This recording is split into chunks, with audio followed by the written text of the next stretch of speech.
اعوذ باللہ من الشیطان الرجیم بسم اللہ الرحمن الرحیم۔ اب آخری جو رکوع ہے اس کا، اس سورہ مبارکہ کا، اور اس کی کل 3 آیات ہیں، یہ خالص جماعتی زندگی، وہ جو جہاد اور قتال کے لیے یا کسی اور اجتماعی کام کے لیے حضور جب نکلتے تھے اور اہل ایمان آپ کے ساتھ ہیں، اس وقت کیا صورتحال ہونی چاہیے۔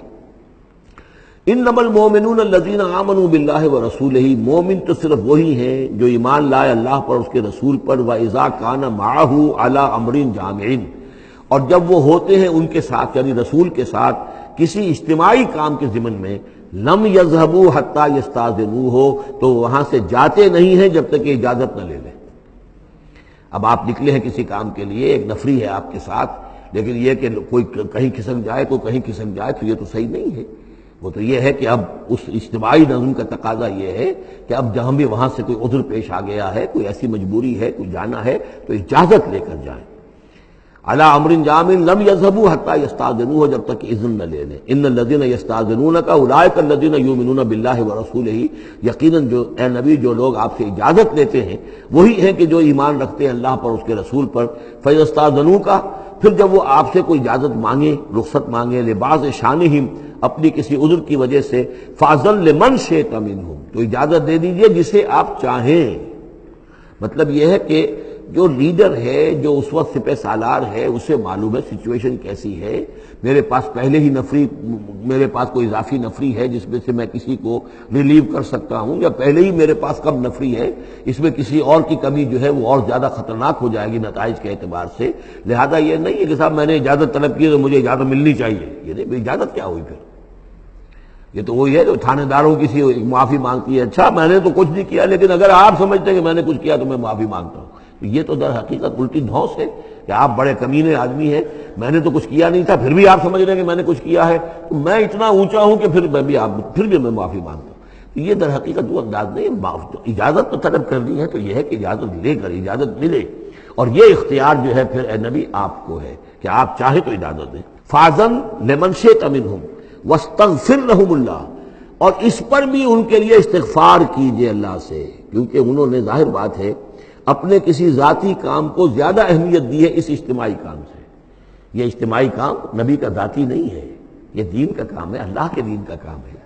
دین کو غالب کرنا فرض منصبی اللہ کی طرف سے ہے ان پر، لہذا اس کے لیے تم ان کے ساتھ نکلے ہو۔ لہذا یہاں پر جو ہے اب اگر تم نے اپنے ذاتی کام کو اس دین کے کام سے اہم تر سمجھا ہے تبھی تو یہاں سے رخصت لے کر جا رہے ہو، یہ خود ایک ہلکی بات ہے، گویا کہ تم نے دین کے کام کو کمتر سمجھا ہے اللہ کے کام اپنے کام سے، اور اس کو اہمیت زیادہ دی ہے۔ لہذا استغفار، اے نبی ان کے لیے استغفار کیجئے، واستغفر لهم اللہ، اور ان کے لیے استغفار کیجئے، ان اللہ غفور الرحیم، یقیناً اللہ تعالیٰ غفور الرحیم ہے۔ ایک بات البتہ نوٹ کر لیجئے کہ یہ مضمون جب سورہ توبہ میں آیا ہے تو اس سے اگلا قدم ہے، یہ چونکہ ہے سن 6، وہ ہے سن 9، 3 سال میں فرق کیا واقع ہوا؟ ابھی تو فرمایا گیا ہے کہ جو اجازت لے کر جاتا ہے نبی وہ وہی ہے کہ جو واقعی ایمان رکھتا ہے، لیکن وہاں فرمایا گیا جو ایمان رکھتے ہیں وہ اجازت لیتے ہی نہیں۔ وہ جو موقع تھا وہ تھا نفیر عام کا موقع، وہ موقع تھا نہایت ہی یوں سمجھیے ایمرجنسی کا موقع، اس موقع پر اجازت طلب کرنا ہی در حقیقت اس بات کی علامت تھی کہ یہ منافق ہے، لہذا وہاں روکا گیا۔ آپ نے کیوں اجازت دے دی؟ عفی اللہ عنک لما اذنت لہم، کیوں آپ نے اجازت دے دی؟ آپ کی اجازت آپ نہ دیتے تب بھی انہوں نے جانا نہیں تھا، تو ان کا جو نفاق کا پردہ چاک تو ہو جاتا نا، ان کی حقیقت تو کھل جاتی۔ تو یہ وقت کے حوالے سے ہے، اور اس کو درجہ بندی بھی کہہ سکتے ہیں۔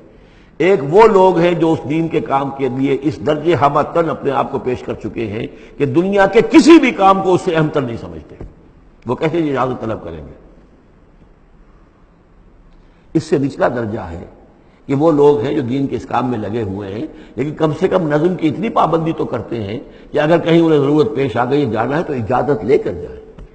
اس سے نیچے وہ لوگ ہیں جو اجازت کے بغیر ہی کھسک گئے تو معلوم ہے ان کا تو سرے سے اس کام سے سرے سے کوئی تعلق ہے ہی نہیں۔ تو درجہ بندی ہے، سیڑھیاں ہیں، اوپر کی سیڑھی کے اعتبار سے درمیانی سیڑھی نیچے ہے، لیکن نیچے والی سیڑھی کے اعتبار سے درمیانی اونچی ہے، تو یہ ریلیٹیو معاملہ جو ہے رہے گا کہ ایک وہ لوگ ہیں جو سرے سے اس کا بھی خیال نہیں کرتے کہ اجازت لیں، اجتماع ہے کوئی اس کی معذرت بھی نہیں کی ہے، نہ بعد میں کی ہے، نہ پہلے کہا ہے کہ میں نہیں آ سکتا۔ معلوم ہوا کہ انہیں کوئی طرح سے احساس ہی نہیں ہے کہ ہم کسی نظم کے پابند ہیں اور ہماری کوئی ذمہ داری ہے۔ اس سے بہتر کم سے کم وہ لوگ ہیں کہ جو اپنا عذر پیش کر دیتے ہیں، اجازت لے لیتے ہیں۔ لیکن اس سے بھی بہتر اونچا درجہ ہے کہ دنیا کے کسی بھی کام کو دین کے اس کام سے اہم تر مت سمجھو۔ اللہ تعالیٰ تمہارے کام سنوارے گا، اللہ تعالیٰ تمہاری ذمہ داری قبول کر لے گا، تم اللہ کے کام کے لیے نکلو۔ لا تجعلوا دعاء الرسول بینکم کدعاء بعضکم بعضا، تم یہ رسول کا بلانا اپنے مابین ایسے نہ سمجھ لو جیسے تمہارا آپس میں ایک دوسرے کو بلانا ہوتا ہے۔ بلانا یہ بھی ہے، آپ نے کسی کو دعوت دی، میرے گھر آئیے کھانا کھائیے، رسول نے دعوت دی، کیا یہ برابر ہو جائے گا معاملہ؟ لیکن ایک بلانا یہ ہے کہ رسول پکار رہا ہے تمہیں کہ آؤ اللہ کی راہ میں چلو میرے ساتھ، ایک یہ کہ کوئی عام آدمی آپ کو کہہ رہا بھائی میرا ایک کام ہے، ذرا میرے اس کام کے لیے تھوڑی دیر کے لیے آ جائیے، کچھ مجھے چاہیے، مدد چاہیے۔ تو زمین و آسمان کا فرق ہو گیا۔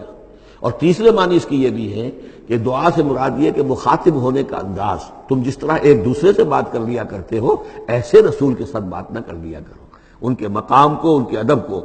یہ سورہ حجرات میں جا کر تفصیل سے ہی بات آئے گی۔ لا ترفعوا اصواتکم فوق صوت النبی ولا تجہروا له بالقول کجہر بعضکم لبعض ان تحبط اعمالکم۔ تو یہ تینوں مفہوم اس کے ہیں۔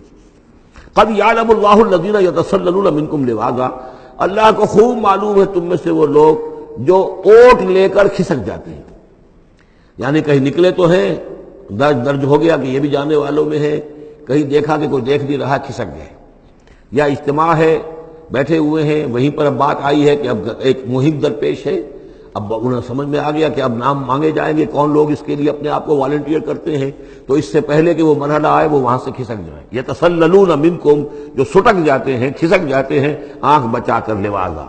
فَلْيَحْذَرِ الَّذِينَ يُخَالِفُونَ عَنْ أَمْرِهِ، تو انہیں ڈرنا چاہیے کہ جو رسول کے معاملے میں، رسول کے بات کی مخالفت کرتے ہیں، ان تصیبہم فتنۃ، کہ ان پر کوئی عذاب اللہ کی طرف سے آ جائے، کوئی پکڑ آ جائے، کوئی بہت بڑی آزمائش آ جائے، اور یصیبہم عذاب علیم، یا ان کے اوپر کوئی بہت بڑا دردناک عذاب آ جائے۔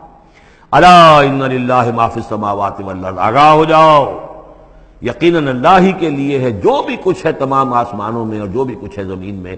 قد یعلم ما انتم علیہ، اللہ خوب جانتا ہے کہ تم کس مقام پر کھڑے ہو، تمہاری حیثیت کیا ہے، حقیقت کیا ہے، ایمان کتنا ہے، کتنے پانی میں ہو، تمہارے اعمال کیسے ہیں، ما انتم علیہ، جس حال میں تم ہو اللہ خوب جانتا ہے۔ وَيَوْمَ يُرْجَعُونَ إِلَيْهِ، اور جس دن کے وہ لوٹائے جائیں گے اللہ کی طرف، فَيُنَبِّئُهُم بِمَا عَمِلُوا، تو اللہ تعالیٰ ان کو جتلا دے گا جو کچھ کے عمل انہوں نے کیے ہوں گے۔ واللہ بکل شیء علیم، اور اللہ ہر چیز کا علم رکھنے والا ہے۔ یہاں تیسرا گروپ جو ہے مکی اور مدنی صورتوں کا وہ ختم ہو گیا۔ مکی صورتیں 14، مدنی صرف ایک، سورہ نور۔ صدق اللہ العظیم۔